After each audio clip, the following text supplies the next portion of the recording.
नमस्कार। आज 8 जनवरी 2026 है। आज भारतीय बाजार की कहानी दो ताकतों की खींचतान वाली लग रही है। हम्म। एक तरफ हैं वैश्विक संकेत और विदेशी निवेशक जो बाजार को नीचे खींच रहे हैं, और दूसरी तरफ हमारे घरेलू निवेशक और कुछ मजबूत कंपनियां। बिल्कुल सही पकड़ा। और आज की जो ये सुस्त शुरुआत होने की उम्मीद है, उसके वजह भी साफ है, वैश्विक बाजार। कल रात अमेरिकी बाजारों में मिला जुला कारोबार हुआ। S&P 500 और डाउ जोन्स में गिरावट थी। हाँ, नैस्डैक में हल्की बढ़त थी बस। सही।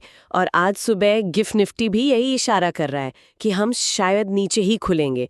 तो ये एक बाहरी दबाव तो है। एक मिनट, लेकिन अगर हम कल के आंकड़ों को देखें तो कहानी बिल्कुल अलग लगती है। अच्छा। विदेशी संस्थागत निवेशकों यानी FIIs ने तो 1528 करोड़ रुपए के शेयर बेचे, पर हमारे अपने घरेलू संस्थागत निवेशकों यानी DIIs ने मोर्चा संभालते हुए उनसे लगभग दोगुनी 2889 करोड़ रुपए की जबरदस्त खरीदारी कर डाली। इसका क्या मतलब निकाला जाए? देखिए, ये सिर्फ आंकड़े नहीं है, ये बाजार के चरित्र में एक बड़े बदलाव का संकेत है।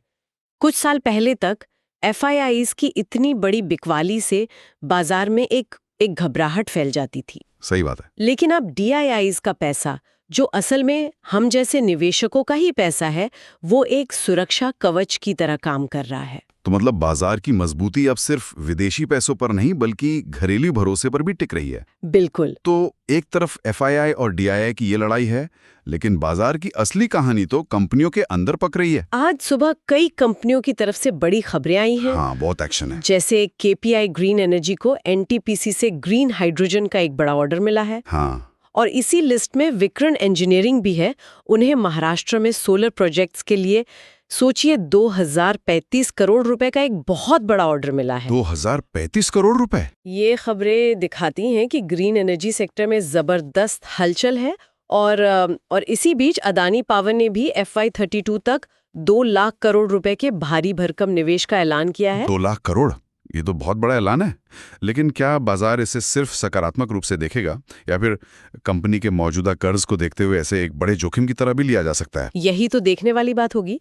एक तरफ ये कंपनी के विस्तार की महत्वाकांक्षा को दिखाता है, लेकिन दूसरी तरफ बाजार ये भी देखेगा कि ये निवेश कितना विवेकपूर्ण है, बैलेंस शीट पर क्या असर पड़ेगा। सही है। इसी तरह श्रीराम फाइनेंस ने भी एक अटकल पर विराम लगाते हुए साफ किया कि उनकी बैंक बनने की कोई योजना नहीं है।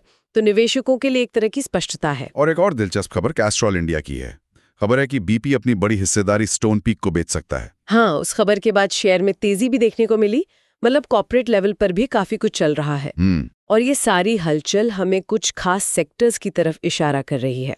कल हमने देखा कि मेटल, रियलिटी और कंज्यूमर ड्यूरेबल्स, इन सेक्टर्स ने बहुत अच्छा प्रदर्शन किया। हाँ, जबकि FMCG थोड़ा सुस्त रहा था। बिल्कुल। तो ये दिखाता है कि पैसा कुछ चुनिंदा जगहों पर ही जा रहा है। तो फिर आज का बाजार एक ऐसी नाव की टीम जैसा है जो हल्की विपरीत हवा का सामना कर रही है। अच्छी उपमा है। जहां वैश्विक धाराएं थोड़ा पीछे खींच रही हैं, वहीं मेटल और रियलिटी जैसे कुछ रोअर्स का व्यक्तिगत प्रयास नाव को आगे बढ़ा रहा है। मैं इसमें एक बात और जोड़ूंगी, इस नाव में कुछ रोअर्स दूसरों से बहुत ज्यादा ताकत लगा रहे हैं। अच्छा। हाँ, अगर किसी वजह से मान लीजिए मेटल और रियलिटी थक गए, तो क्या बाकी सेक्टर नाव को आगे ले जा पाएंगे? ये एक बड़ा सवाल है। ये सोचने वाली बात है। इसी संदर्भ में 2 स्टॉक्स पर खास नजर रखनी चाहिए, एवेन्यू सुपरमार्ट्स यानी डीमार्ट और टाटा केमिकल्स। अच्छा, इन दोनों में ऐसा क्या खास है? उन्होंने हाल ही में तकनीकी चार्ट्स पर एक बुलिश ब्रेकआउट दिया है। इसका मतलब है कि ये स्टॉक्स एक लंबे समय के रेजिस्टेंस लेवल को, एक बाधा को तोड़कर ऊपर निकले हैं, जहां वे बार बार अटक रहे थे। ओके। ये अक्सर एक नई और मजबूत तेजी की शुरुआत का संकेत होता है, खासकर टाटा केमिकल्स के लिए, जो अपने सेक्टर में काफी समय से शांत था। तो कुल मिलाकर आज बाजार की शुरुआत भले ही धीमी और अनिश्चित हो, लेकिन पर्दे के पीछे कंपनियों के बड़े ऑर्डर्स, निवेश की योजनाएं और कुछ खास सेक्टर्स में मजबूती की अलग ही कहानी चल रही है। बिल्कुल। और आज की चर्चा से एक बड़ा सवाल ये उठता है, जब विदेशी निवेशक बेच रहे हों और घरेलू निवेशक खरीद रहे हों, तो ये बाजार के भविष्य को लेकर 2 अलग-अलग कहानियों की ओर इशारा करता है। सोचने वाली बात यह है कि लंबी अवधि में कौन सी कहानी ज्यादा मजबूत साबित होगी, वैश्विक अनिश्चितता की कहानी या फिर भारत के अपने घरेलू विश्वास की। हमारा यह वीडियो कैसा लगा कमेंट सेक्शन में बताएं और आगे आने वाले अपडेट्स लेते रहने के लिए चैनल को सब्सक्राइब कर लें। धन्यवाद।